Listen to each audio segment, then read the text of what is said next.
Okay, Dana Abercrombie, The Coalition.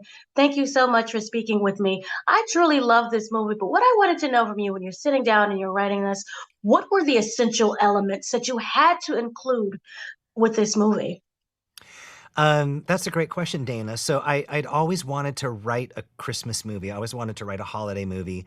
It is my family's favorite pastime. That's what we love doing the most around the holidays is watching family movies together. So I knew that I wanted it to be big. I knew that I wanted a lot of those classic Christmas elements of the decorations and the spirit of Christmas. But I also wanted to lean into the chaos that often comes with the holidays, the stress, those things that, sometimes make families want to pull their hair out just to kind of survive the holidays. And I think I wanted to take that literally, and have it be a movie about actually surviving the holiday.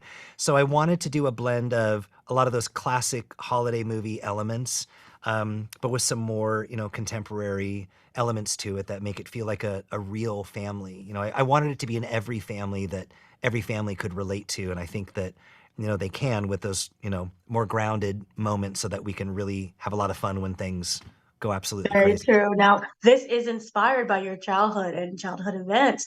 I Hmm. have got to wonder, who is Miss Pepper inspired by? Well, I knew you're absolutely right. When my parents live in El Segundo and they live at the top of the street that leads into Candy Cane Mhm. Lane, and so I always knew I wanted to set the movie here.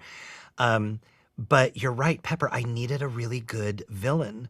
And when I started exploring the idea of linking it to the song The 12 Days of Christmas and all of these characters, I knew I wanted to figure out how could I bring all these characters to life and how could all of these characters really wreak a lot of havoc on our hero and our hero's family. So the idea of a rogue elf, of somebody who, if you can imagine, has a beef with Santa. Like, who has a beef with Santa, right?